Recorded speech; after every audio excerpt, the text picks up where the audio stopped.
Hi guys, this is the second part of the Build the Blog with Eleventy and Tailwind CSS series. In the first part we created a node project, installed and set up Eleventy and Tailwind CSS. If you want to see how to do that, please watch the first video. I'm gonna leave a link in the description.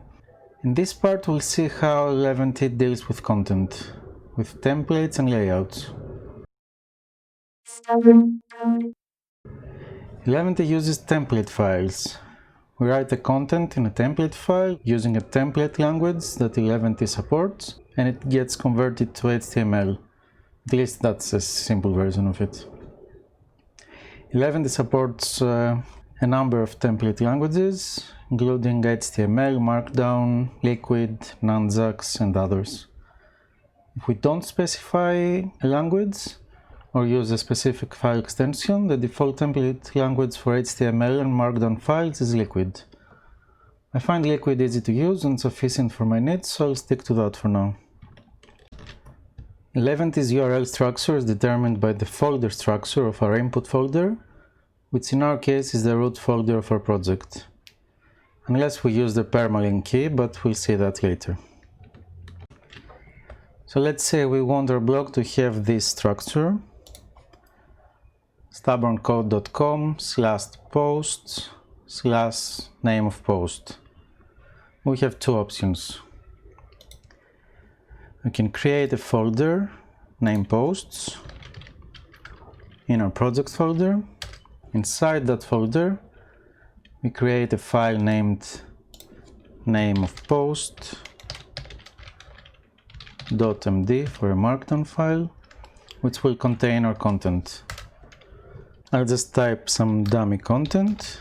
Here's our content.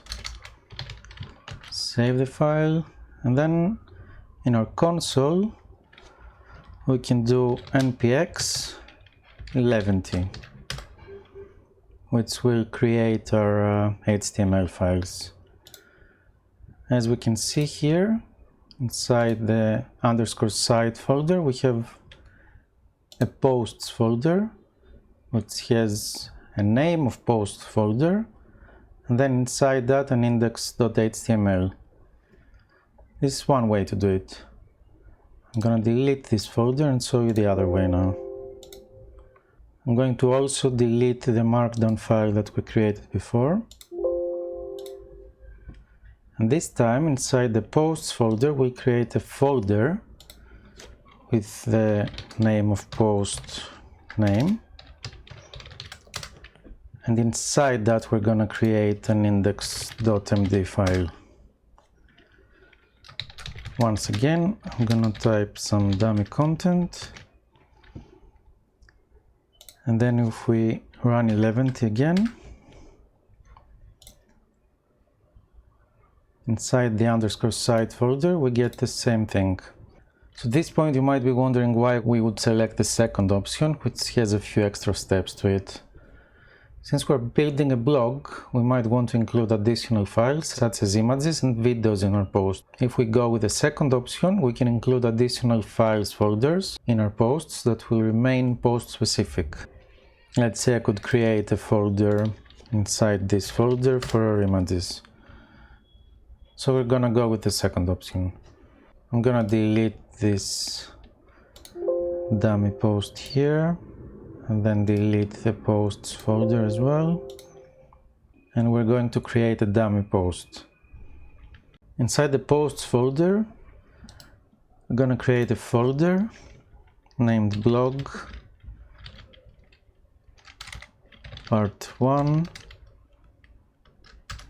And inside that we're gonna create a new file called index.md. The name here is quite important. I'm going to use Lorem, which is a gangsta lorem ipsum generator. I'm gonna copy paste this text. And if we now run Eleventy again, we get our post in HTML here.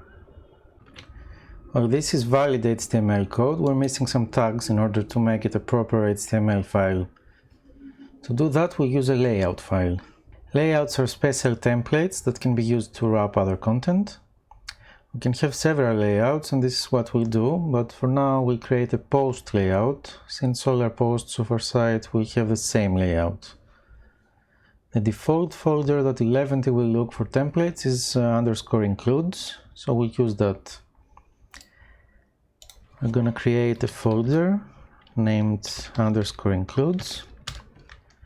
Inside that, we're gonna create another folder called layouts, where we'll keep our layouts. Inside the layouts folder, we're gonna create our first layout named post.liquid.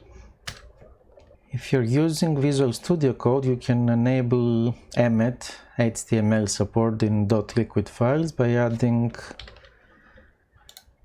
this in your settings.json file. Inside post.liquid, we are going to scaffold the basic HTML skeleton using emmet. I'm going to change the title, and we need to include the content tag inside our body. This is a liquid tag. Liquid has two general types of tags. The first one is delimited by double curly braces and denotes output. The second one is delimited by a pair of curly brace percentage symbols and denotes logic and control flow, but we'll see that later. For now, you need to know that the content tag will output the content of our templates. But we need to tell our templates to use this layout. To do that, we use the template's front matter. Front matter is metadata attached to a template, where we control how our template works, either using keys provided by Eleventy or providing our own data. You can use a number of front matter languages, but here we'll use YAML, which is a superset of JSON. So inside our index.md file, on top of the file, we add 3 hyphens, layout, and then we specify the layout file, and then another 3 hyphens. We save the file, and if we run npx Eleventy again, we get our new HTML file. We can now see that we get our markdown content with our post template layout. At this point, you might be wondering if you need to be running the Eleventy command all the time to see your changes, and we don't. In the console, we can run npx Eleventy, but add the -- serve flag. If we do that, we see that now we run a local server at localhost port 8080, which will also reload whenever you make any changes. This is the root of our site, so we won't see anything, but we can go to blog part 1 and we'll see our content. Also keep in mind that in order for your templates to reload, they need to be wrapped in a layout. This is our site, but as you can see, it needs a bit of work. Apart from layouts, we can also use partials.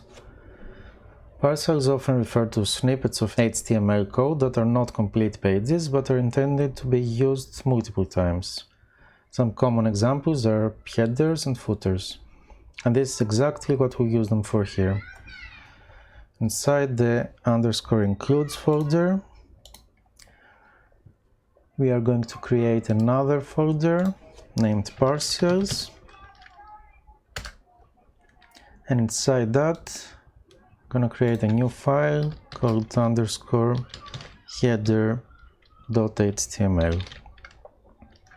It's common practice to start a partial name with an underscore. I'm going to copy paste the code for our header.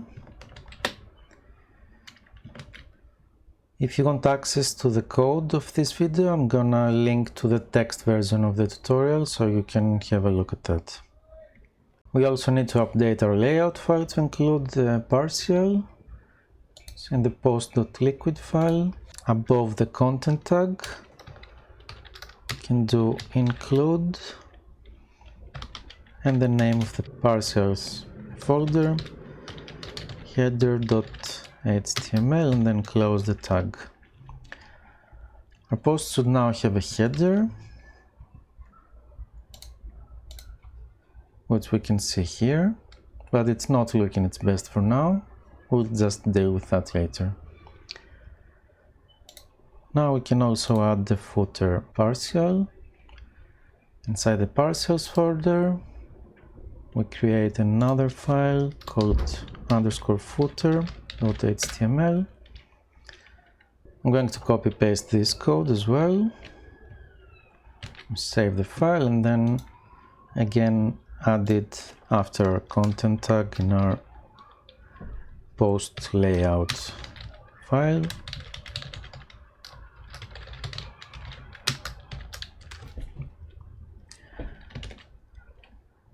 And now we can see we have our basic header, our content, and our footer. But it looks quite ugly. We'll fix that in the next part of the series, where we include Tailwind CSS and deal with the styling. That's it for now. I'll see you in the next video.